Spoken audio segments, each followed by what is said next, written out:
Let it go, let it go. Hey everyone, it's me Ellen and welcome to Xbox On, and we're here in Malmö, Sweden, having a look at Massive Studios' work on Tom Clancy The Division, and it seems like Sweden knew we were coming because they've decided to match the in-game weather. Now it's lunchtime, so we're going to try and sneak in and see what we can have a look at and see if there's anyone we can nab to have a chat to, so let's go.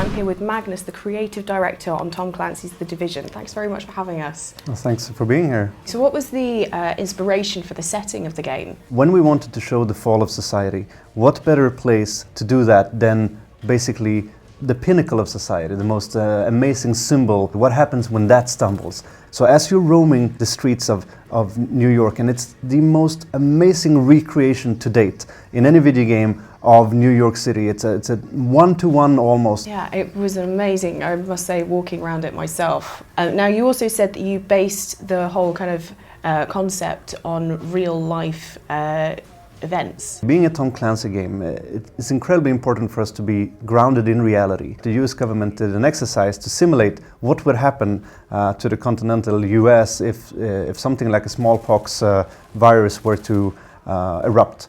And the results of that exercise were not uplifting. Basically, everything broke down, all the basic services ceased to function, and society, as we know it, basically was on the brink of collapsing. And that's where we decided to step in and create the fictional agency of The Division.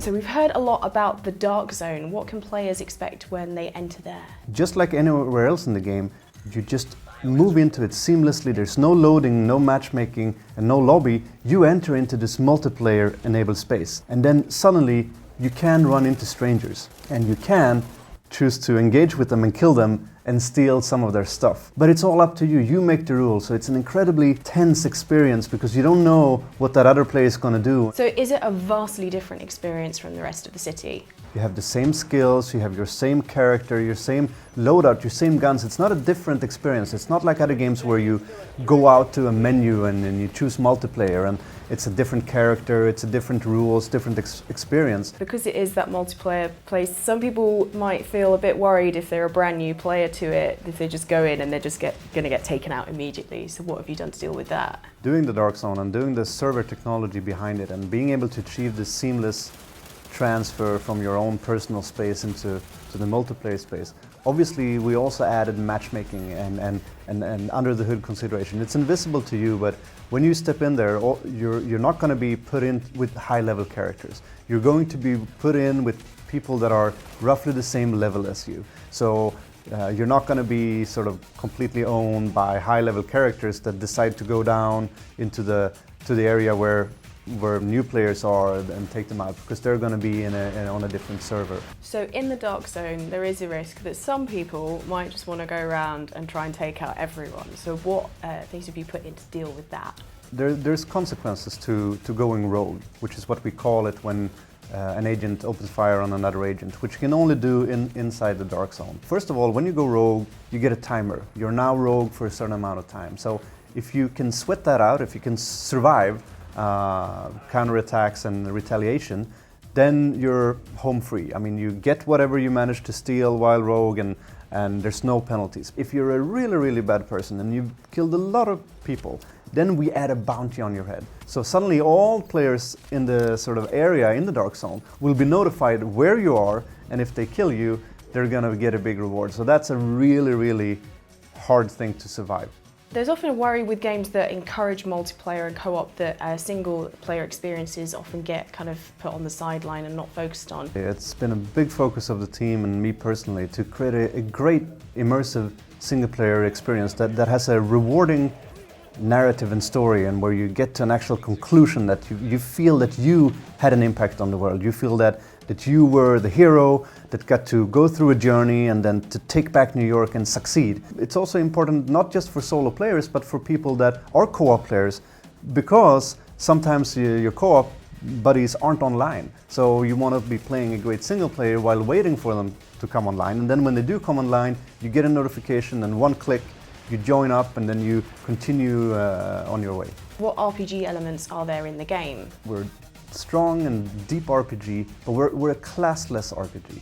So one of the things that many RPGs in the beginning, you create your character, your physical appearance, and we do that, but we don't ask you to pick a class. We have strong roles, just not classes, because it's important that you can reconfigure your role depending on, oh, I'm playing with this group who have these people and their preferences, or I'm playing solo, so I need to be more well-rounded.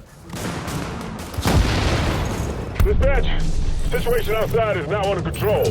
Well, I understand you did a lot of work on the world building of the game. Could you tell us a little bit more about that? Obviously, the world of the Division isn't just New York. It's New York that's been ravaged by a virus. So what does that mean in terms of, let's say, Madison Square Garden? You've got the arena, you've got the backstage, you've got the seats, you've got the VIP boxes. And then you start thinking, okay, how does a virus affect this sort of space? Maybe the arena would become a field hospital. Okay, so you start propping it with hospital beds, movable beds, which double up as covers because they're a cover-based shooter. And you start building this fantasy of, okay, a normal, recognizable location, but transformed by this catastrophe. And then on top of that, there's a third layer, which is how are the factions who have taken over or stormed this location trying to find medical supplies, how have they transformed it too? So you build layer by layer and the environment itself becomes a narrative tool. So what led to the decision to set it kind of around that kind of Christmas time? Because it's a beautiful setting, but like it's quite dark as well. I think what's great about Christmas is that it's just after Black Friday. It's a huge shopping day where a lot of money changes hands. So the virus was actually impregnated on money, and Black Friday was used as the vector to spread it as fast as possible. The epicenter of it is in New York. So the game is also, it's very open world and non-linear. So how do you approach the narrative in the game? Our solution here was to split the main story into 3 story threads. So every mission that you do is going to be linked to one of those story threads and is going to give you a little piece of a puzzle for that story thread. And once you've completed all of the missions in that story thread, you'll have all of the pieces of the puzzle, it'll be put together, you'll get an extra piece that will give you a different perspective on the story. And the 3 story threads are the virus, who created it, why they created it, and if there's an antidote. One about the factions and their genesis and how you push them back. And the third is about putting infrastructure back online, but also about something else that I can't talk about too much.